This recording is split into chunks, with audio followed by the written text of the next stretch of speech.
My name is Catalina Jaramillo. I was born in Colombia.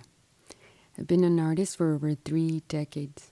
I was 2.5 when I won my first painting contest.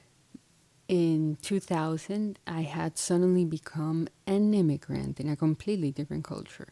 I didn't know anyone. My youngest baby brother was just born. 2 months after that, my mom was diagnosed with a super aggressive kind of ovarian cancer.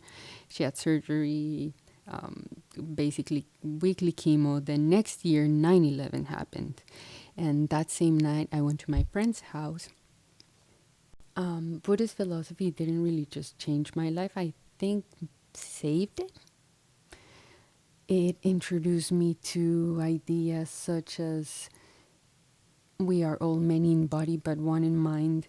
The idea of being victorious, that was very foreign to me. The idea that everybody had a mission, that also was very foreign to me. But yet so familiar and so comforting and so encouraging at the same time. I learned how world peace means that someday the planet will be full of mutually encouraging humans, that your actions, my actions, have an impact 7 generations ahead of me and 7 generations before me. And I love that.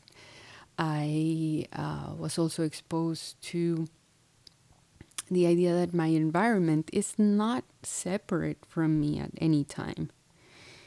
And the idea, the motto of I am in you as you are in me kind of became my foundation for art making. So as a result of those insane 2 years, year and a half, art became something different. It no longer was this thing I made to produce an object that ideally you're gonna love and admire. My Buddhist practice taught me how to be empowered even in the most dire situations.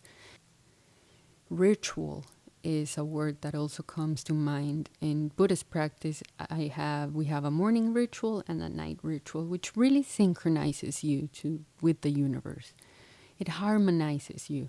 My making work that would make my mom feel like there was hope, like there was more time, like she was loved, that she was unique, that she had a mission no matter what, became my goal. I wanted to make art that carved cancer out of her, that made her feel beautiful and joyful, to celebrate how much art and Buddhism had brought us together. It wasn't until she got very sick and I was very committed to my practice that we had the most sincere, deep dialogues. And we would both install them. She was my greatest fan. I mean, do you remember when you were little and you made something for Mother's Day? Kind of like that on steroids. We performed together for 3 hours. She wrapped me in yarn while we were chanting. And the yarn that we used, we then utilized for a different piece where we knit a tent to make a camping site at the Frost Art Museum. And a tent being made out of yarn doesn't really protect you from the environment, very much like a bebito, a baby inside a mom's womb.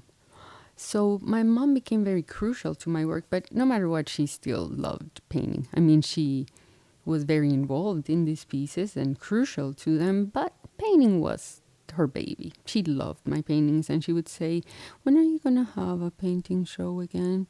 And so inspired by that, in 2008 or 9, I painted a whole series of paintings based on pictures that both my father and mother had taken in 1983 on a trip that we did as a family to the States.